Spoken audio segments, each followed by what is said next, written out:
So hello and welcome back dear ISC student.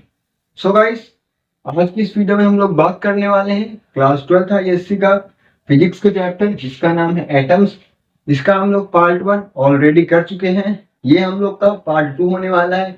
Part 1 में हमने Rutherford का atomic model और बोर्स का एटॉमिक मॉडल कर लिया था। रदरफोर्ड के एटॉमिक मॉडल ने क्या कहा था कि मैं आपको ओवरव्यू बता देता हूं कि कोई भी हमारे पास एक सोर्स ऑफ अल्फा पार्टिकल है जो कि अल्फा पार्टिकल एमिट कर रहा है, उसको अगर हम लोग गोल्ड फॉइल से पास करेंगे और जेडएनएस की स्क्रीन में कलेक्ट करेंगे तो हमें ये ऑब्जर्व करने को मिलेगा कि 99.86% पार्टिकल सीधा चले जाएंगे। 0.14% पार्टिकल जो है वो 1 डिग्री से थोड़ा सा टर्न करेंगे। और फिर से सुनना, 99.86 पार्टिकल गोज अनडेविएटेड, उनको किसी से कोई मतलब नहीं है। निकला जैसे हमारे पास कोई सोर्स ऑफ अल्फा पार्टिकल है, मान लो लेड बॉक्स, टीबी बॉक्स, वहां से निकले और वो सीधे चल दिया मस्त एकदम बिंदास, उनको कोई टेंशन नहीं है। तो वो कितने थे? 99.86%। जो बचे हुए 0.14% है वो 1 डिग्री से हल्का सा टर्न ले लेते हैं, मतलब सीधे नहीं जाते, 1 डिग्री से टर्न ले लेते हैं, थोड़ा ऐसे ऐसे, मतलब 1 डिग्री का टर्न ले लेते हैं, डेविएट हो जाते हैं। और 8000 में से एक पार्टिकल जो है वो 90 डिग्री से ज्यादा टर्न करता है। 8000 में से एक particle deviates more than 90 degree. और 1,00,000 में से 10⁶ पार्टिकल में से, मतलब 10⁶ जो हमारे पास अल्फा पार्टिकल है उनमें से जो एक पार्टिकल होता है वो 180 डिग्री 180 डिग्री से डेविएट करके, मतलब जिस पाथ से गया था उसी पाथ से पीछे। फिर से सुनो एक बार, 99.86 सीधा गए, कोई मतलब नहीं। 0.1% 1 डिग्री से हल्का डेविएट हो गए। 8000 में से एक पार्टिकल 90 डिग्री को डेविएट कर गया और 10⁶ पार्टिकल में से एक पार्टिकल गया वापस। तो होप सो कि आपको रदरफोर्ड का समझ में आ गया होगा। अब इसमें ये ऑब्जर्वेशन थी जो मैंने बताई। ड्रॉबैक ये था कि उन्होंने एटॉमिक स्पेक्ट्रा नहीं एक्सप्लेन कर पाए, बहुत सारे ड्रॉबैक थे। अब हम लोग बात करते हैं जो हमारा दूसरा मॉडल था, बोर्स एटॉमिक मॉडल। तो बोर्स का एटॉमिक मॉडल ने क्या बताया? उन्होंने 3 पोस्टुलेट दिए। उन्होंने ये कहा कि जैसे कोई भी मार्कर ले लेता हूं, ठीक है, तो मैं आपको जल्दी से ओवरव्यू दूंगा। बोर्ड ने क्या बताया कि जैसे मान लो कोई भी यहाँ पर न्यूक्लियस है, ये किससे पता चला था? किसके किसके मॉडल से पता चला था? ये पता चला था रदरफोर्ड के मॉडल से। उन्होंने कहा कि जो डेविएशन हो रहा है, कुछ पार्टिकल सीधे चले जा रहे हैं, कुछ पार्टिकल 1 डिग्री से टर्न कर रहे हैं, कुछ पार्टिकल 90 डिग्री को टर्न कर रहे हैं, कुछ सीधे जाके सीधे वापस आ जाते हैं। तो ये जो टर्न हो रहा है इसका मतलब है कि जो हमारे पास एक एटम है उसके बहुत ही छोटे से स्पेस में कोई एक पॉजिटिव चार्ज है, मतलब कोई एक डेंस स्पेस है जहां से ये रिपल्सन हो रहा है, तो वो न्यूक्लियस था। तो लोगों का पूछना यह था, जैसे मान लो यहाँ पर हमारे पॉजिटिव चार्ज है, प्रोटॉन है कोई न्यूक्लियस में, और इसके साइड में इलेक्ट्रॉन क्या कर रहे हैं? रिवॉल्व कर रहा होता है। तो लोगों ने पूछा रदरफोर्ड से कि ये पॉजिटिव है या नेगेटिव है। जो हमारे पास इलेक्ट्रोस्टैटिक फोर्स है कूलम्स लॉ, उसके हिसाब से उसको कुछ टाइम बाद जाके इसमें डिके हो जाना चाहिए, पर ऐसा नहीं होता है। तो ये समझा नहीं पाए थे रदरफोर्ड। इसको समझाने के लिए हमारे पास कौन आए? बोर का मॉडल आया। तो बोर ने पहला बताया कि जो यहाँ पर हमारे पास इलेक्ट्रॉन है वो एक स्टेशनरी ऑर्बिट में रिवॉल्व करते हैं। उनका पहला पोस्टुलेट क्या था वो मैं आपको बता रहा हूँ, ध्यान से सुनो। उन्होंने बताया कि जो इलेक्ट्रॉन है वो एक स्टेशनरी ऑर्बिट में रिवॉल्व कर रहे हैं। स्टेशनरी ऑर्बिट का मतलब है उसका मास कांस्टेंट है, एनर्जी कांस्टेंट है और वेलोसिटी कांस्टेंट है। तो वो ऐसी स्टेशनरी ऑर्बिट में रिवॉल्व कर रहा है। और जो इसका कूलम्बियन फोर्स ऑफ अट्रैक्शन है, जो कूलम फोर्स ऑफ अट्रैक्शन है, वो सेंट्रीपिटल फोर्स ऑफ अट्रैक्शन की तरह काम कर रहा है। क्या काम कर रहा है? जो इसका कोलंबियन फोर्स है वो सेंट्रीपिटल फोर्स ऑफ अट्रैक्शन की तरह क्या कर रहा है? वर्क कर रहा है, तभी ये यहाँ पर रुका हुआ है। तो उन्होंने इसके ऊपर एक फॉर्मूला भी दिया। जैसे देखो, हमारा सेंट्रीपिटल फोर्स क्या होता है, मतलब वो कोलंबियन फोर्स K/(Z)² ये तो आप लोगों ने पढ़ा होगा ना पहले ही चैप्टर में। और तो ये जो हमारे पास कोलंबियन फोर्स है ये किस तरह एक्ट कर रहा है? ये सेंट्रीपिटल फोर्स की तरह एक्ट कर रहा है। और सेंट्रीपिटल फोर्स का फॉर्मूला होता है mv²/r। तो एक बार हम देख लें रिकॉर्डिंग चालू है। हाँ गाइस, बढ़िया, मस्त। तो ये था हमारा क्या, पहला पोस्टुलेट। दूसरा पोस्टुलेट दिया कि जो इलेक्ट्रॉन रिवॉल्व कर रहे हैं, मतलब ये जो इलेक्ट्रॉन रिवॉल्व कर रहे हैं वो इंटीग्रल मल्टीपल होंगे। किसके इंटीग्रल मल्टीपल होंगे? L बराबर NH अपॉन 2 पाई। जो हमारे पास ये इलेक्ट्रॉन रिवॉल्व कर रहा है उसका एंगुलर मोमेंटम जो होगा वो इंटीग्रल मल्टीपल होगा NH अपॉन 2 पाई। N क्या है? Principal quantum number. H क्या है? Planck's constant. और पाई आपको पता ही है। ये दूसरा था। तीसरा क्या था कि जब कोई एटम हाइयर एनर्जी लेवल पे जाएगा, जब कोई एटम हमारे पास तो एक्साइट करके हाइयर एनर्जी लेवल पे जाएगा और फिर नीचे आएगा, तो इनके बीच का जो डिफरेंस है वो क्या होगा? वो इनके बीच की एनर्जी होगी। तो एनर्जी बराबर क्या होता है, मतलब यहाँ पर रुको मैं साफ साफ इसको इरेज कर लेते हैं सबसे पहले। हाँ, तो वहां पर उन्होंने क्या बताया, तो इनके बीच की एनर्जी का डिफरेंस होगा E2 माइनस E1। वो किसके बराबर होगा? H Planck's constant into frequency of that particle. तो होप सो कि आपको समझ में आ गया होगा। ये था हमारा बोर का मॉडल और हमने आपको रदरफोर्ड समझा दिया। अब ये तो हमारे पिछले क्लास की बात थी। अब हम लोग अपने आज की क्लास की बात करेंगे। तो चलो इसको हम लोग रेस कर लेते हैं और बढ़िया से फिर बढ़ते हैं आगे।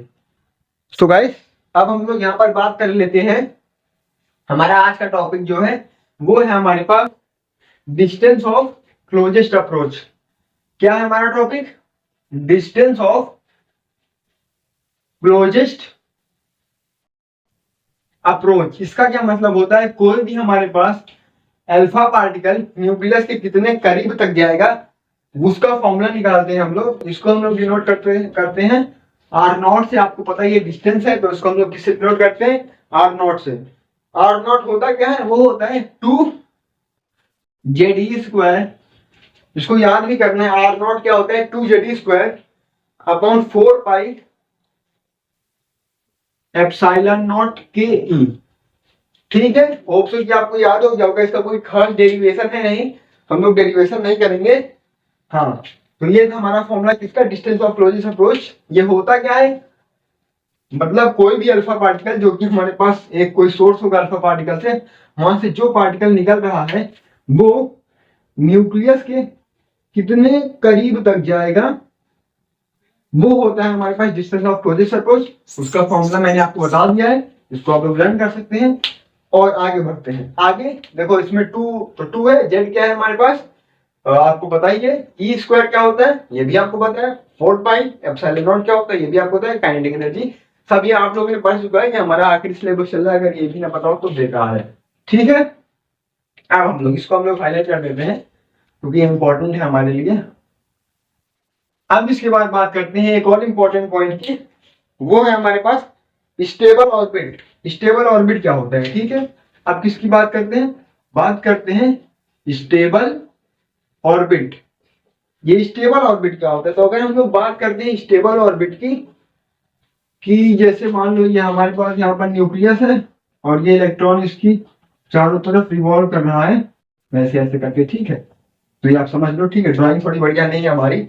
जो स्टेबल ऑर्बिट होता है ये बताता है इलेक्ट्रॉन, ये जो इलेक्ट्रॉन आप लोग देख पा रहे होंगे बोलना सा, can revolve only in circular orbit for which. देखो ये इलेक्ट्रॉन ओनली सर्कुलर ऑर्बिट में रिवॉल्व करेगा। ये electron can revolve only in on those, in नहीं ऑन, ग्रामेटिकल एरर हो सकती है, on those circular orbit whose angular momentum is integral multiple of, इसका मल्टीपल होना चाहिए L बराबर NH अपॉन 2 पाई। H हमारे पास यहाँ पर प्लैंक्स कांस्टेंट है, तो ये होता है हमारे पास। ठीक है, स्टेबल ऑर्बिट क्या होता है? इलेक्ट्रॉन उसी जो ऑर्बिट में सर्कुलर ऑर्बिट में रिवॉल्व करेगा जो इंटीग्रल मल्टीपल होगा, जिसका एंगुलर मोमेंटम इंटीग्रल मल्टीपल होगा किसका होगा? L बराबर NH अपॉन 2 पाई। होप सो कि आपको समझ में आ गया होगा। और यहाँ से हम लोग एक फॉर्मूला निकालते हैं। एल क्या होता है, अभी मैंने आपको यहाँ पर लिख के बताया था कि जो हमारे पास इलेक्ट्रोस्टैटिक कोलम्बियन फोर्स है वो किसकी तरह करता है, सेंट्रीपिटल फोर्स की। तो वहीं से हम लोग एक फॉर्मूला निकालते हैं। तो फॉर्मूला हमारा कुछ इस तरह निकलेगा, एल क्या होता है, एम बी आर बराबर एन एच अपॉन 2 पाई। क्या हो जाएगा, एन एच अपॉन 2 पाई। तो ये होता है हमारा आज का टॉपिक, और इसको हम लोग आज का टॉपिक मतलब ये होता है हमारा दूसरा इंपॉर्टेंट फॉर्मूला, और ये होता है हमारे पास तीसरा इंपॉर्टेंट फॉर्मूला। एल क्या होता है, एंगुलर मोमेंटम, वही होता है एमवीआर। और इसको हम लोग एक स्पेशल नाम से जानते हैं जो कि आपसे 1 मार्क्स में पूछा जा सकता है। ये है हमारे पास बोर्स की बोहर्स क्वांटाइजेशन कंडीशन। इसको आप लोग याद रख सकते हो, एम वी आर बराबर N H upon 2 pi. M V R बराबर एन एच अपॉन 2 पाई, ये क्या होता है, बोर्स की क्वांटाइजेशन कंडीशन। तो अब हम लोग यहाँ से हमने लगभग ये पूरा समझ लिया है कि न्यूक्लियस से इलेक्ट्रॉन रिवॉल्व कर रहा है, कैसे रिवॉल्व कर रहा है, किस कंडीशन में रिवॉल्व करेगा। तो अब हम लोग यहाँ से बात करेंगे रेडियस, कोई भी nth ऑर्बिट की रेडियस क्या होगी, वेलोसिटी क्या होगी, टोटल एनर्जी क्या होगी। तो ये सब हम लोग डिस्कस करते हैं। तो आप लोग इसे नोट कर लीजिए, तब तक हम लोग इसको इरेज करते हैं और आगे बढ़ते हैं। हाँ तो वही सब हम लोग बात कर लेते हैं, रेडियस ऑफ nth ऑर्बिट। क्या बात करते हैं, रेडियस ऑफ nth ऑर्बिट। तो होप सो कि आपको समझ में आ रहा है। तो चलो आगे देख लेते हैं। हाँ किसकी बात करते हैं, बात करते हैं हम लोग रेडियस ऑफ nth ऑर्बिट। तो चलो इसको निकालते हैं। सबसे पहले हमने यहाँ पर अभी तक जितने फॉर्मूले पढ़े हैं, इसको मैं थोड़ा साइड कर देता हूँ। हाँ तो अभी तक हमने जितने फॉर्मूले पढ़े पहले वो हम लोग समझते हैं। हमने अभी तक कौन कौन सा फॉर्मूला पढ़ा, अभी हमने मेजरली 2 फॉर्मूले पढ़े हैं। पहला है हमारे पास, क्योंकि फॉर्मूलों से डिराइव होगा, K Z E square, K Z E square upon R square, ये किसके बराबर होता है, ये होता है M V square upon R. ठीक है, होप सो कि आपको समझ में आएगा। ये हमारा क्या था, वो जो हमारे पास बोर्स का पहला पोस्टुलेट था, तो ये हमारे पास वो वहां से आया। दूसरा फॉर्मूला देखो, ये हमारे पास कौन सा है, ये हमारे पास है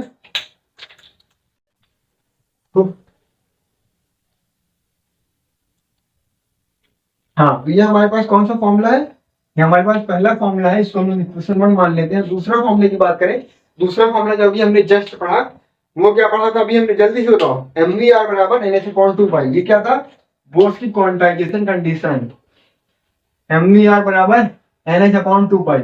यहां से हमको मेजरली 2 चीजें फाइंड करनी है। कौन कौन सी, पहला रेडियस, दूसरा वेलोसिटी। 2 इक्वेशन है, 2 वेरिएबल है, 2 ही तो वेरिएबल है। चेक कर लो एक बार, ये जेड पता है आपको, ये इलेक्ट्रॉन, और ये एम मास है, वेलोसिटी ये अननोन है, ये अननोन है। एच पता है, प्लैंक्स कांस्टेंट, रेडियस पता है, के पता है, सब पता है। हमें खाली क्या वेलोसिटी और रेडियस निकालनी है। 2 इक्वेशन है और 2 वेरिएबल है। इसको हम लोग अब यहाँ पर निकालेंगे नहीं छोटे बच्चों पे, इसको हम लोग सीधे मतलब लिख ले रहे हैं क्या फॉर्मूला होता है, क्योंकि वही इंपॉर्टेंट है। और ये निकालना तो आप लोग पेपर में आराम से निकाल लीजिएगा। यहाँ से आप लोग आर निकाल के इसको इस तरफ कर दीजिए और यहाँ पर पुट कर दीजिए, इजी है। देखो यहाँ पर हमारे पास आर का फॉर्मूला आता है, वो आता है N square H square upon, याद भी करना है इसको क्योंकि यहाँ पर बहुत ज्यादा कंफ्यूजन होती है। N square H square upon 4 pi M N square. एन क्या होता है, अभी मैंने आपको बताया प्रिंसिपल क्वांटम नंबर, एच क्या होता है प्लैंक्स कांस्टेंट, 4 पाई, पाई स्क्वायर होगा यहाँ पर, हाँ 4 पाई स्क्वायर एम के जेड स्क्वायर। हाँ के क्या है हमारे पास, काइनेटिक एनर्जी। यहाँ पर हमारे पास ये क्या होता है, हमारे पास रेडियस का फॉर्मूला। इसको हम लोग थोड़ा सा शॉर्ट फॉर्म में करके लिखेंगे, काट पीट कर। तो हम लोग इसको काट पीट करके लिखेंगे, तो यहाँ पर हमारे पास कुछ इस तरह बनेगा। अब उसको हम लोग साफ साफ लिख दो कि वही हमें याद करना है। वो क्या बनेगा हमारे पास, H square epsilon not upon 4 pi, H square epsilon not upon 4 pi M E square. ये 4 नहीं होगा, वो कट जाएगा। हाँ तो क्या हो जाएगा एच स्क्वायर, पता है आपको प्लैंक्स कांस्टेंट, एप्सिलॉन नॉट पता है, पाई पता है, एम पता है, ई स्क्वायर पता है। तो ये था हमारे पास फॉर्मूला, और यहाँ पर एन स्क्वायर और जेड। हाँ तो ये हो गया हमारे पास रेडियस का फॉर्मूला जो कि आपको याद करना है। और यहाँ पर देखो एक चीज आप लोग, इसको मैंने डिब्बे में इसलिए बंद किया क्योंकि ये सब हमारे पास क्या है, ये पूरा हमारे पास कांस्टेंट है। इलेक्ट्रॉन के लिए मास कांस्टेंट होता है, उसका परमिटिविटी कांस्टेंट होगी, प्लैंक्स कांस्टेंट है ही, तो ये सब कांस्टेंट है। वेरिएबल क्या है एन स्क्वायर, और एन स्क्वायर क्या है वो प्रिंसिपल क्वांटम नंबर, और जेड क्या है उसका एटॉमिक नंबर। तो ये वेरी करेगा, बाकी सब कांस्टेंट है, तो मैंने कांस्टेंट को एक तरफ लिख दिया और इसको एक तरफ।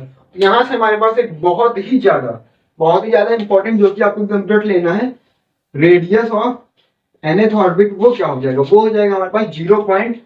ध्यान से समझना गाइस, ये हमने कहां से निकाला, ये दो इक्वेशन थी, दो वेरिएबल्स हमने यहाँ से निकाल लिया, आर बराबर ऐसा करके कुछ निकाल लिया, ठीक है। फिर हमने यहाँ से जो कांस्टेंट है उसको एक तरफ रखा, बाकी अलग कर दिया है। और अब हम लोग यहाँ से इस कांस्टेंट की सीधे वैल्यू पुट कर देंगे ताकि हम लोग क्वेश्चन लगाएं तो बहुत ही आसान हो जाए। वो हो जाएगा 0.529 N square upon Z angstrom. तो इसको आप लोग जल्दी से याद कर लो। और अब हम लोग यहीं से वेलोसिटी निकाल लेते हैं जल्दी से, इसको आप लोग जल्दी से नोट कर लीजिए।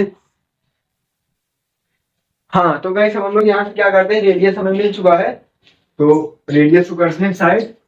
यहाँ पर हम लोग क्या करते हैं, यहाँ पर निकाल लेते हैं वेलोसिटी। अब देखो कहां से वेलोसिटी निकलेगी, हाँ यहाँ से हम लोग क्या कर सकते हैं, ये भी को इधर रखते हैं, बाकी सबको इधर भेजते हैं। हाँ तो यहाँ से हमारा निकल जाएगा, तो उसको आप लोग रफ निकाल लीजिएगा, मैंने ऑलरेडी निकाल रखा है। डेरिवेशन आपसे पूछा नहीं जाएगा तो वो इम्पोर्टेंट नहीं है और टाइम भी वेस्ट होगा, लंबी चौड़ी डेरिवेशन है। यहाँ पर हमारे पास क्या आता है निकालने के बाद, वो आता है E square Z,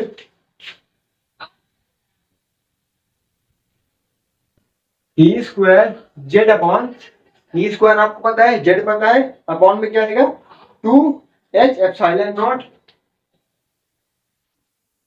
N. N क्या है हमारे पास, ये हमारे पास प्रिंसिपल क्वांटम नंबर है, इसको हम लोग लिख सकते हैं 2.16। ये कहां से आ रहा है, इसमें हम लोग क्या करते हैं, ये इसको, ये इतना हमारे पास कांस्टेंट है, इसको एक तरफ और जेड अपॉन एन को अलग कर देंगे, तो ये हो जाएगा हमारे पास 2.16 इंटू 10 की पावर 6, 2.16 इंटू 10 की power 6 Z upon N metre पर सेकेंड। ये क्या आ गया हमारे पास, वेलोसिटी आ गई है।